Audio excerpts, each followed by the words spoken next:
Hello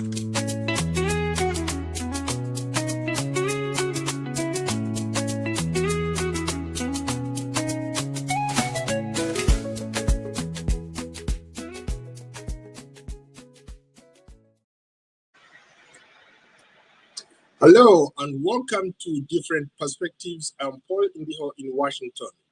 After nearly 2 years of unrelenting conflict, a fragile ceasefire in Gaza is giving the world a glimmer of hope and a chance to imagine what peace in the region might finally look like.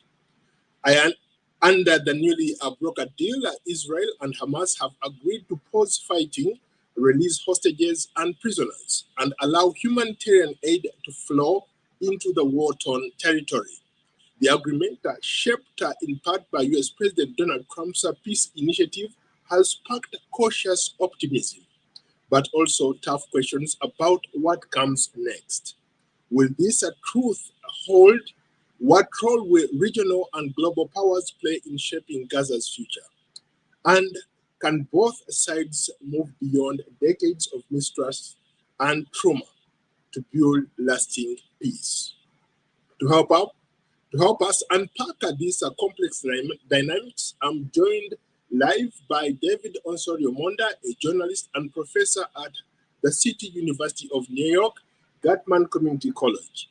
He has been following the developments in the Middle East closely and brings a sharp understanding of international politics and diplomacy. Hello, David. Thank you so much for having me. I am well. Yeah, thank you so much for being here. How are you? I'm well, thank you. Thank you for inviting me.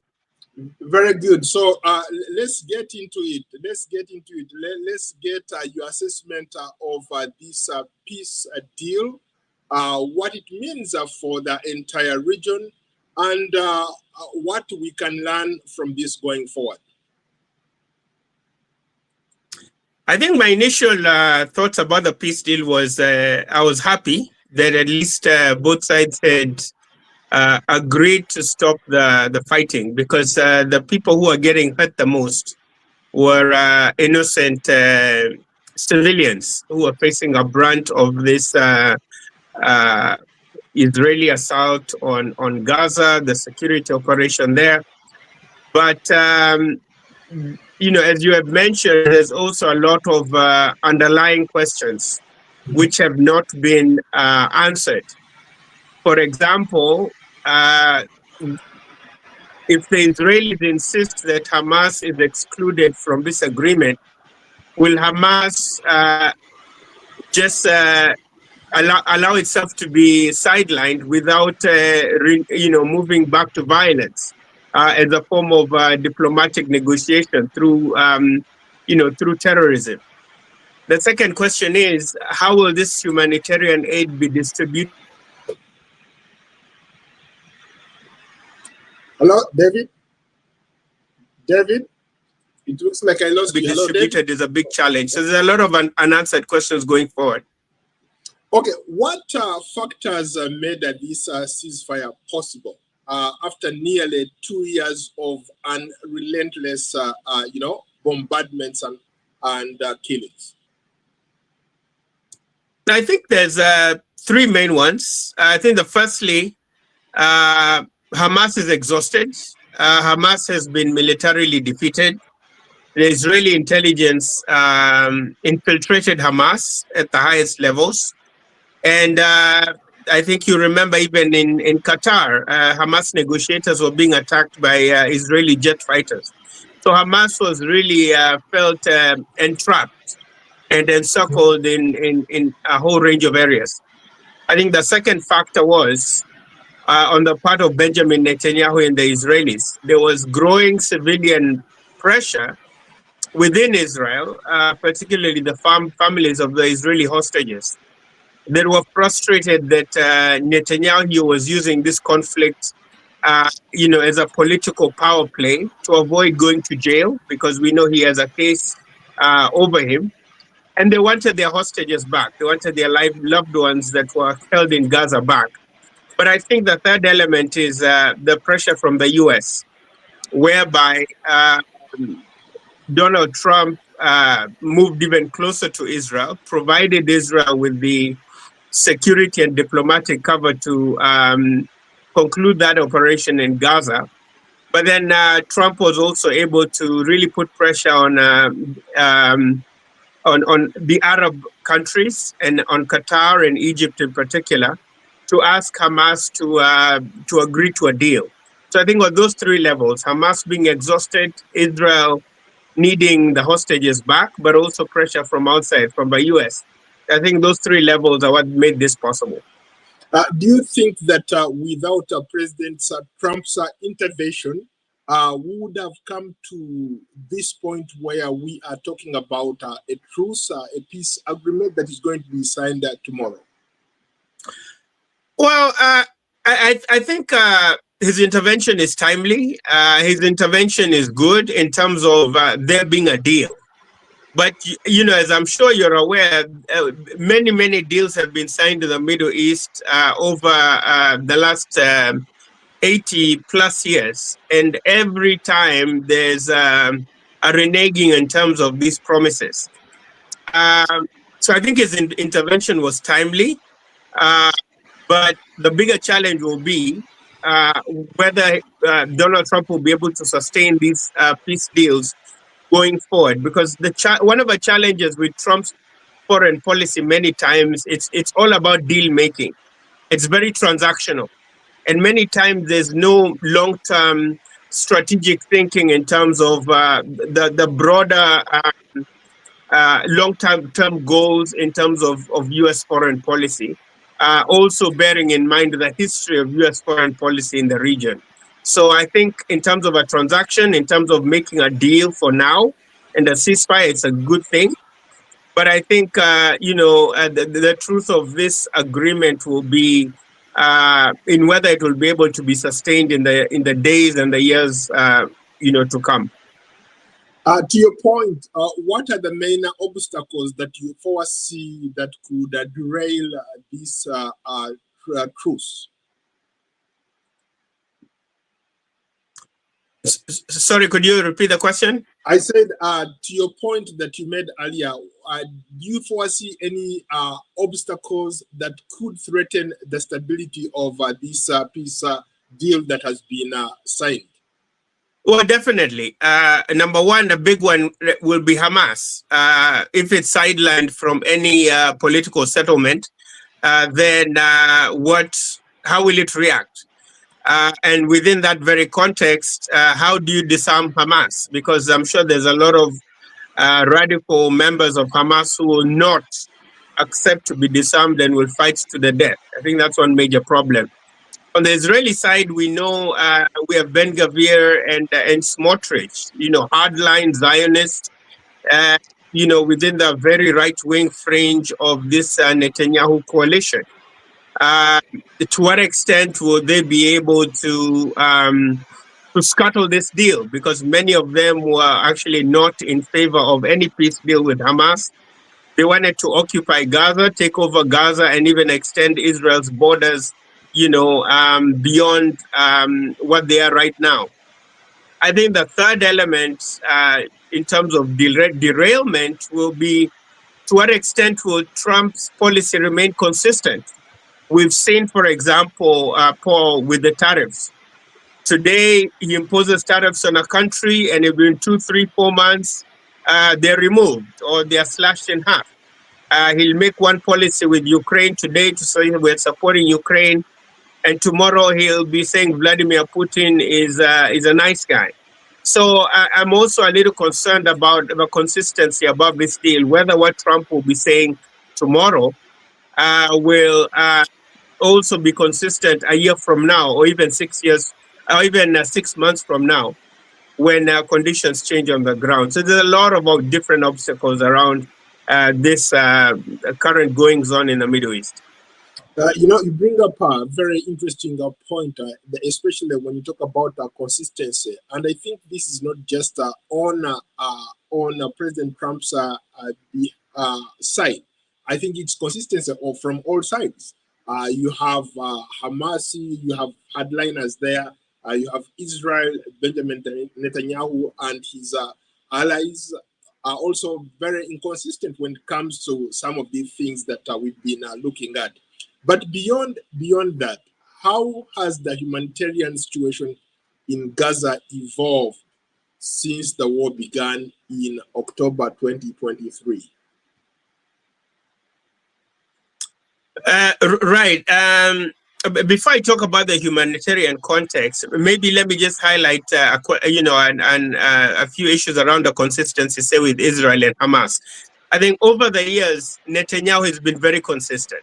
He does not want to see a Palestinian state, period.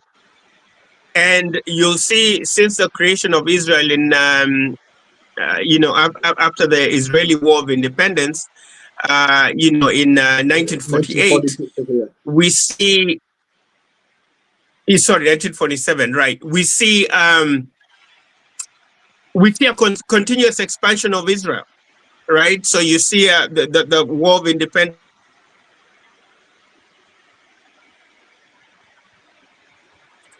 No? Israel's borders have expanded.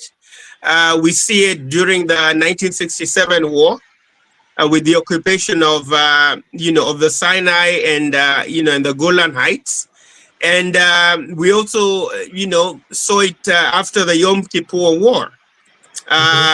Israel has consistently looked at the Middle East as and the occupied areas as strategic buffers. And Netanyahu has been very consistent about that, about expanding the settlements and about keeping those settlements and protecting the settlers, even though multiple UN resolutions have gone against that. So he's been very consistent on that. I think Hamas has also been very consistent, Paul, in terms of its application of violence and the use of violence and terrorism to advance political objectives. And we see this even in terms of how it was governing Gaza. There were a lot of frustrations with Palestinians about its delivery of public goods, infrastructure, electricity, public safety, and so on and so forth. But Hamas is all about confrontation with Israel. And using the plight of the Palestinians consistently to advocate for more and more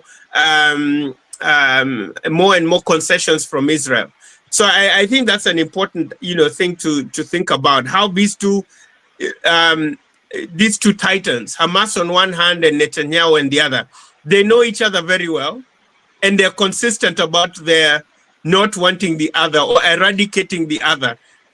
And when you add the biblical angle to this and the history around it, that's like putting fire on a petrol. Is extremely explosive. But in terms of your question about humanitarian aid, two big things come to mind. Number one, how will this aid be distributed? We know there's no police in Gaza. We know that security systems have collapsed. And we know there's no peacekeepers in there right now. Second question, before you distribute this humanitarian aid, what troops will be used? Will there be Kenyans? Will there be Ugandans? Will there be Americans? Will there be Canadians? Will there be Europeans? What countries will constitute this force? Or will there be only Arab countries that will contribute a force? I think when you also think about humanitarian aid, how do you stop this humanitarian aid getting into the hands of Hamas fighters? Because the challenge here is, if the humanitarian aid gets back into the hands of Hamas fighters, you're really replenishing the hands of, terrorist groups in the region, which is extremely destabilizing for the very situation we're trying to avoid.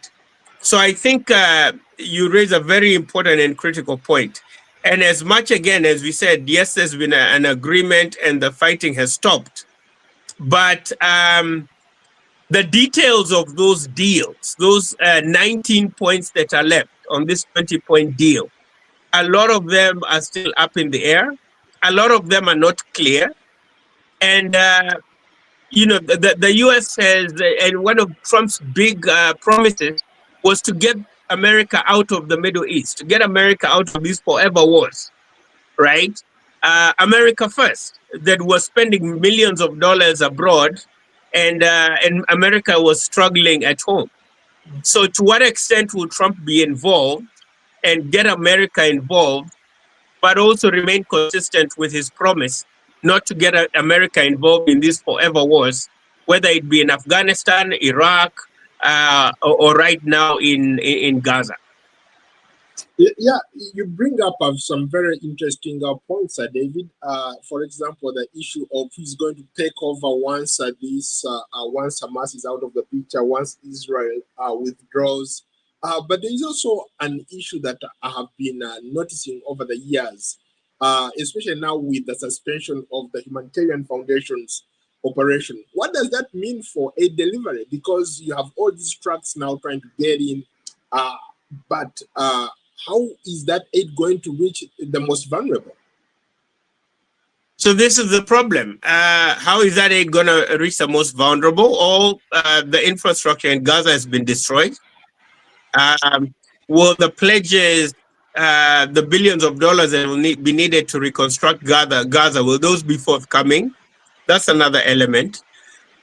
Then the third element, Paul, with humanitarian aid, not just in Gaza, but in many parts of the world, is you have to be very strategic with humanitarian aid. You can't flood an area with humanitarian aid because you collapse that economy. In other words, you need to provide just enough aid to allow that economy to start to grow and to provide for itself.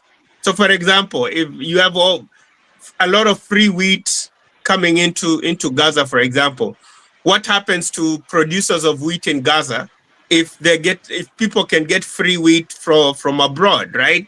These are some of the challenges we have with humanitarian aid, because humanitarian aid generally is there to alleviate an immediate crisis, right? But in alleviating an immediate crisis, it creates its own unintended consequences, right? In relation to creating dependency on aid, on support from abroad, but also if aid is not, is not monitored carefully, if it floods an area, it collapses domestic local systems of production, and it collapses the local economy's ability to rebuild itself and also to create value and goods and services that can be used domestically in Gaza, but also that can be exported. So I think this will be a major challenge. I think the big immediate challenge will be how to rebuild that infrastructure to actually get that aid to the people. And then the other question will be, how do you ensure that aid actually gets to the people and not to and not to the terrorist groups or to the radical elements within the region. But I think a third point, Paul, that I think we should also remember to talk about is this question of amnesty. Netanyahu surprisingly accepted amnesty for the Hamas fighters for October 7th. How will that play out? How will it play out? And especially when we think the humanitarian aid has gone in, the Israeli hostages have been released, 20 plus, or the remains of whoever is left.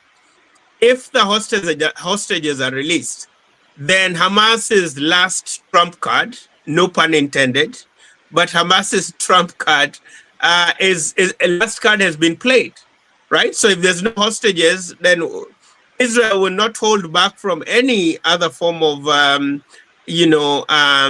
overly aggressive or escalatory, retaliatory attacks on Gaza.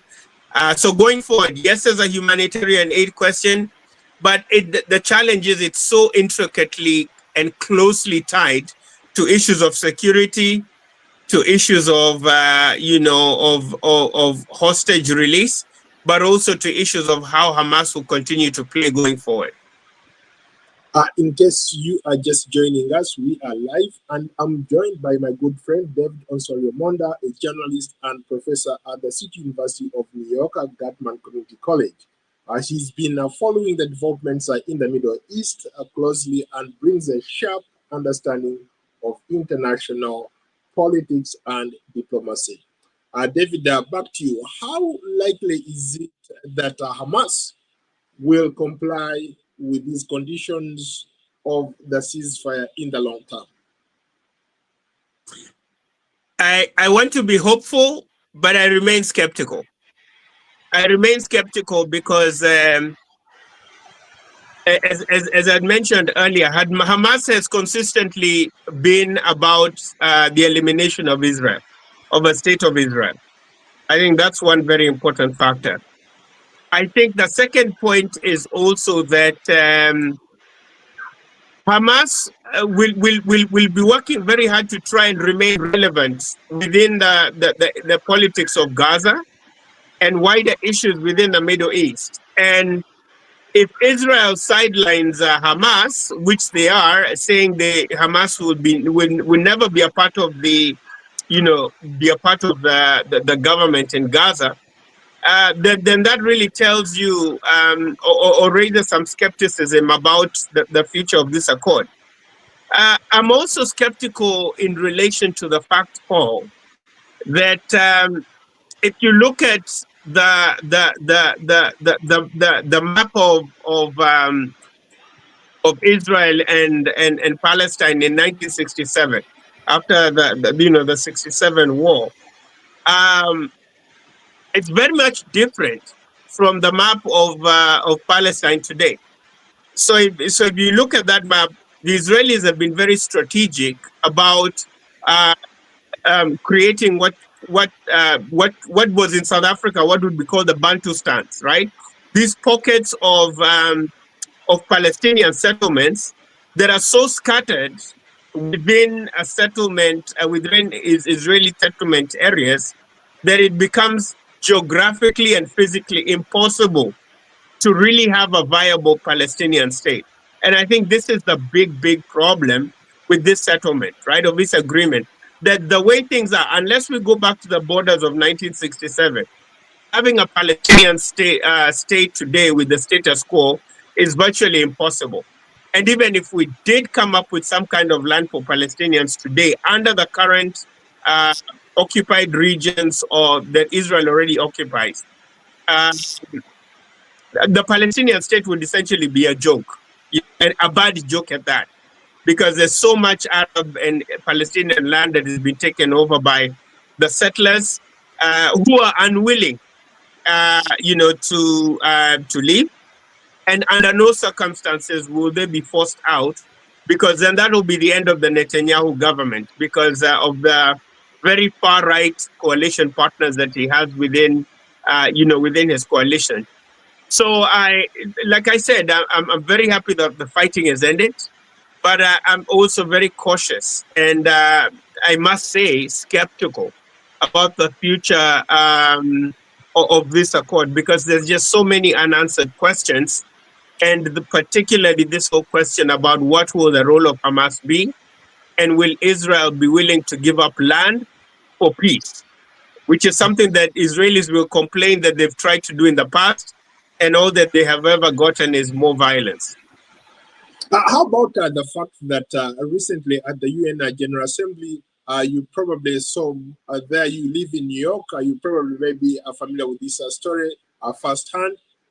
Almost the entire world recognized the state of Palestine, with the exception of very few countries. Would that make a difference, having that international pressure play a critical role? Can they bring pressure to bear to force Israel to allow the Palestine state?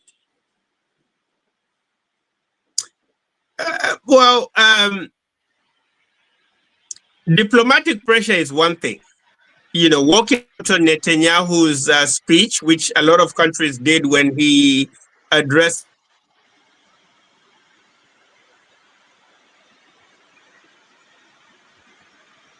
an angle is beyond the diplomatic recognition of Palestine, say by Spain or by France, major players within the European Union. The broader question is what actually happens on the ground, right? Because diplomacy is one thing, making these statements and speeches is one thing, but really putting pressure on Netanyahu, for example, to give up land that was taken up during the 67 war,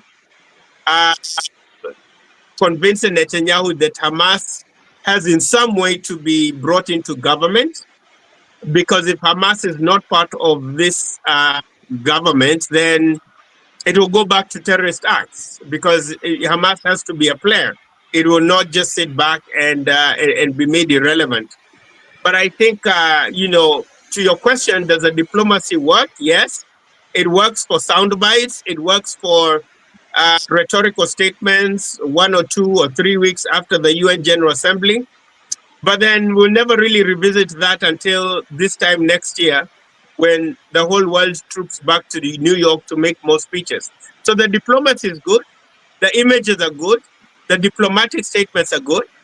But then I would like to see, for example, France freeze its military and intelligence cooperation with Israel and investments of French companies in Israel. Then I'll know France is serious. I'd also like to see similar moves from Spain. I'd like to see the European Union as a bloc, put sanctions on Israel if Netanyahu doesn't follow along with some of his accords. Will the European allies of the US, the NATO allies, be willing to put pressure on the US to put pressure on Israel?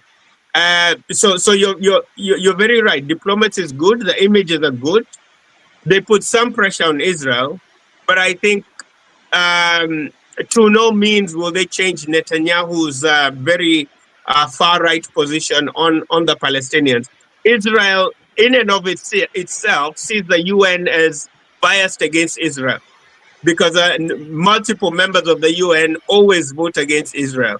And Israel really sees the US as its only main ally within the UN.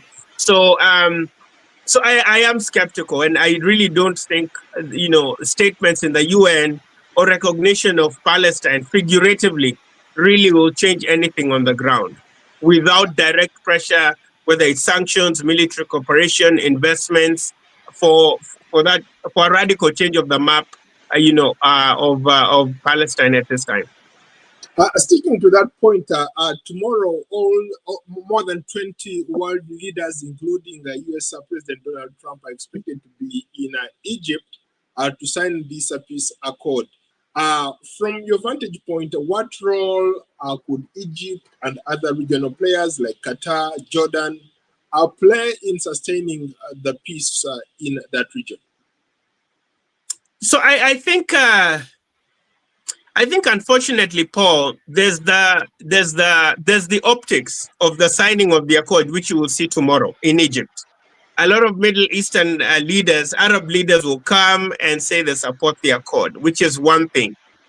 But I think if you really look strategically over the last 15 to 20 years, the Arab nations, by and large, have abandoned the Palestinian cause. If I could take you back in history, remember when Sadat first signed the peace settlement? Yes, with the Israelis, he paid for it with his life. He got assassinated. Yes, I remember. Right, he got assassinated. Yeah. So the mood back then was extremely united for the Arab nations. But we see over time, particularly after the 93 accord between Jordan and Israel, that was, the Oslo Accords that was supported, by the Clinton administration.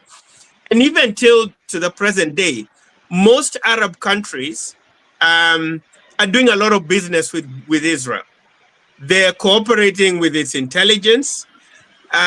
So the challenge here is the Arab elites, whether in Cairo, whether in Jeddah, whether in in Amman, in Jordan, the elites have long given up on the Palestinian cause. The problem is they have to keep up the optics for the cameras, because the public mood of the majority of Arabs in the Middle East is not in alignment with where the elites want to go.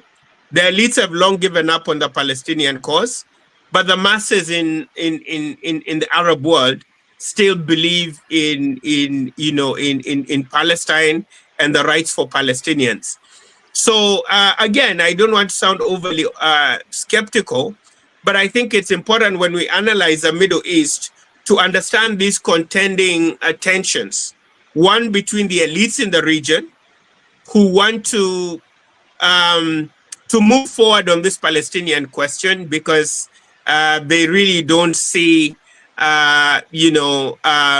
Israel being defeated and Israel being liquidated. They want to start doing trade and business and actually improve their economies, because this crisis has been going on now for centuries, right? And in terms of modern nation states for over 80 years now. But the other challenge then is, how do Arab elites like al-Sisi, the king of Jordan, the king of Saudi Arabia, they cannot dare make peace with Israel without a significant legitimacy costs. In other words, losing face with their local constituencies. I think, just to finish off, one of the big next targets that Trump will be looking at and Netanyahu will be looking at is the US and Israel would really like, as a next target, to have Saudi Arabia on board, to sign off on a peace accord, same as Jordan has done, same as Egypt has done, same as Bahrain has done, and more recently, same as what Morocco did, right? So I think that's my point here is there's a big gap between the rhetoric of Arab elites, leaders supporting Palestine, and what they actually do. And in my view, I think most Arab elites, most Arab leaders have abandoned the Palestinian cause, which is why Iran becomes such a central country in the Middle East, because that seems to the majority of Arab people in the Middle East. Iran seems to be the only last country that is both privately and publicly pushing for this Palestinian cause. That's an interesting point. Now, does that mean that the agreement this agreement that is going to be signed tomorrow, where does that put the aspirations for statehood? What does that mean going forward? If all those concerns that you brought forward are true, how can we foresee a future where there are two states that live side by side? So this is a difficult one, Paul. I mean, I think a best case scenario for Palestine is, they're essentially given a token piece of real estate and asked to create a state, and which would be really unfortunate, because the idea of a two-state solution is to have two viable, one Jewish state, one an Arab state, that are at par in terms of land, in terms of rights, historical rights and access to the land, but also that I think the broader questions of the rights to return would be settled. And by rights of return, I'm talking about the Palestinians who were expelled after the creation of Israel and after all the Arab-Israeli wars. We still have millions of Palestinians abroad from 3-4 generations now who would like to return back to Palestine and back to the land which is currently occupied by Israeli settlers. So I think this creates its own very complicated dynamics, because, Paul, let's not forget, Israel faces a demographic time bomb. And by that I mean, over time, the Arab population is going to double and triple, and the Israeli population will remain stagnant, or will remain the same, or will grow at a much, much slower rate. We even have this issue with Arab Israelis inside, the contiguous borders of Israel. Israel is very concerned about this demographic time bomb, where it will constantly be surrounded by more and more millions of hostile neighbors. And I think to your point about whether we'll see a Palestinian state, I think at best, Palestine what they would create for Palestine would be a token state without a lot of strength, without its own army, without any capacity to actually be a state. And I think if the Palestinians accepted that, that would be very tragic because, just to sign off to say you have a state when you really have a pseudo state, right? It's not really a country that has all the dynamics of a country, over legitimacy, over sovereignty, over access to its resources.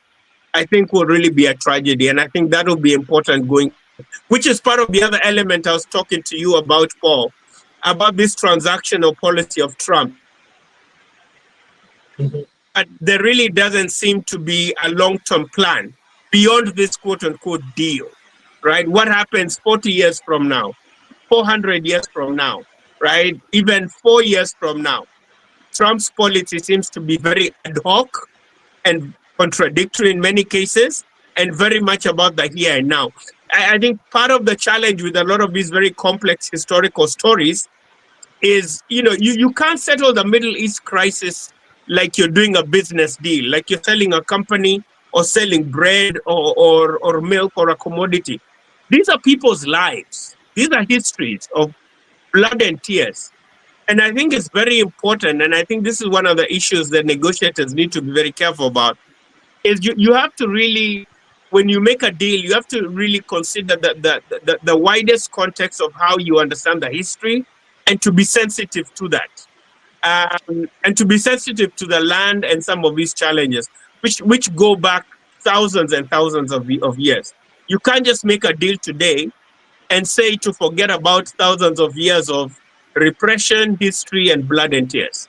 But David, how about people who argue, for example, that even a journey of 1,000 miles starts with that one step? You have to make that move. And to President Trump's credit, really, I cannot even think of any other person who could have done this. I think it took President Trump put his personal credibility on the line for this accord. I mean, he put everything that he's got to make sure that this thing happens. He's been talking about it. The Bidens tried it. Actually, when you look at maybe the history of that region, for the last 30 years, almost every other US president who has come into power has always wanted to bring some semblance of peace and stability in that region. But they've failed. And to a larger extent, one of the major players on the Israeli side has been Benjamin Netanyahu, right? So wherever they made that one step forward, they would do like 2,000 steps backwards. So nothing ever happened. But a lot of people are saying that President Trump deserves credit for even making this happen. Your response? I think he deserves credit, but I think that credit needs to come with footnotes, because as I said, you can sign a deal today, but that deal has to hold in 2 years from now, in 5 years from now, in 10 years from now, and in 200 years from now. And I think part of the challenge with Trump's approach to the Middle East, I believe it has been overly militaristic. And as much as we praise him for this deal, and yes, there's an agreement now, the question, Paul, is will there still be peace in the area in a year's time? Will there still be peace in the area in 3 years' time? And my critique with the Trump approach to Middle East in terms of how it's been overly militaristic is just imagine the number of Palestinians that have lost their lives, right? 1,200 Israelis die, 65,000 Palestinians are slaughtered. I think this is a big, big problem. And why I say Trump's policy has been overly militaristic, because a lot of the bombs and ammunition to kill those 65,000 people has been supplied by the United States. I also say it's been overly militaristic in terms of how we've approached Iran, right? Other presidents have really tried to have a very balanced approach in terms of their Middle Eastern policy, where they're carrots and sticks for Netanyahu, but there's also carrots and sticks for the, for the Arabs, for Hamas, or for the Palestinians. But the Trump administration has not only been overly militaristic, it's also been very one-sided in its diplomacy, right? It's not really always come across as an honest broker. And this then ties into the militaristic nature of Trump's policy on the Middle East. When you attack Iran, which has a voice for a large constituency of the Arab population.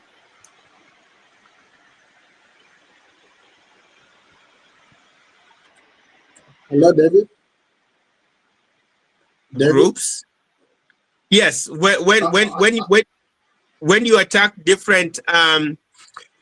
Remember, Soleimani was executed in Iraq, right? The Iranian general in Iraq. These are norms and things that are done, which are militaristic, which can seem to bear fruit in the short term.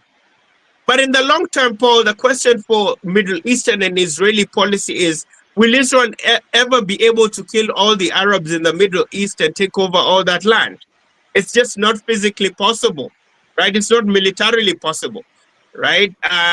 Population of Israel is 10 million plus. Population of Egypt alone is over, 80 million, right? So my point here is, it's a demographic issue, and it's one whereby if a president's team seems to push a very militaristic agenda, it really narrows options for diplomacy. And I think the bigger challenge here, Paul, just in conclusion, is there are a lot of critics of the Trump administration, who feels Netanyahu has manipulated the US to fight Israel's wars for itself. And that a lot of times he's very skillfully been able to manipulate US public opinion and foreign policymakers in Washington to engage in certain actions which are not always balanced in terms of the diplomacy of the Middle East. And quite frankly, to engage in actions many times that actually go against US interests in the Middle East. So my only big critique for Trump right now would be on two fronts. One, there doesn't seem to be a long-term plan in terms of the day after, right? These accords are going to be signed tomorrow. How do we get the other 19 points done? And will there be peace in the Middle East in 1 year, 2 years, 5 years from now? And the second question then is also in terms of a long-term policy and strategy for the Middle East. I think that one is lacking. It seems to be very transactional and very much about making a deal. And you can't make a deal on people's blood and tears and histories of generations being killed. Well, I think we're almost out of time, but let me ask you, what lessons can be drawn from this, since you pointed out that previous ceasefires have failed to bring about a semblance of peace and stability in that part of the world? Can this moment transform what has failed to happen for years? I think there is hope. I know most of my comments have been critical of American policy in Middle East, but I also have to give the U.S. government its kudos to actually bring this agreement, forward. And I say that in answering to your question, Paul, that diplomacy always creates some of these unintended avenues for peace. Remember with Northern Ireland and the UK government, they'd been fighting there for many decades. And Northern Ireland and the UK government, the Dayton Accords brought some peace. We look at Yugoslavia, and there's issues in a lot of the former republics, but there's peace there. So I think this is a good first step, as you'd mentioned, right? The journey of 1,000 miles begins with the first step. But as much as the deal is going to be signed tomorrow, I also think that more thought needs to be put in terms of investing in networks, investing and talking to countries that the United States may not like, rather than attacking them and wanting to destroy anybody that goes against US policy. I think that's something important to think about. But I think thirdly, also having a very long-term view in terms of US foreign policy and how to bring peace in the Middle East. A transactional ad hoc deal, as you would do with business, is not the way you run diplomacy between countries. You have to be sensitive of the conditions within a region in terms of Gaza, of a regional context around Israel and some of its hostile neighbors in the Middle East, but also of an international context. Because we know whenever there are problems in that Middle Eastern region, it affects the rest of the world, primarily around security issues, around terrorism, but also around global oil prices. So good step initially. You have to give Donald Trump his kudos, but then there has to be more thought for the long-term solution and less bombing, I think, and a little more talking to the other side. Well, on that note, thank you so much, David. It's been a pleasure, and thank you so much for your insights. Thank you so much for having me. We want to know what you think about the ceasefire facilitated by President Donald Trump's administration, including a 72-hour pause and an exchange of hostages for Palestinian prisoners. Share your thoughts and comments in the comment section below, and we look forward to having another delightful conversation tomorrow about this topic. Don't forget to like, follow, and subscribe to Paul Ndiho on Substack, X, Instagram, Facebook, Threads, LinkedIn, Blue Sky, YouTube, and Spotify.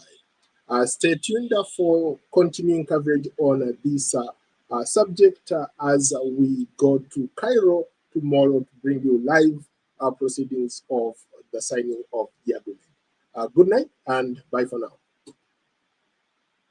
Thank you, David. All right. Thank you. Thank you so much for having me. Feel free to reach out anytime you you need anything else. Yeah, okay. Stick around for a minute, okay? I'm gonna stop the recording. Yep.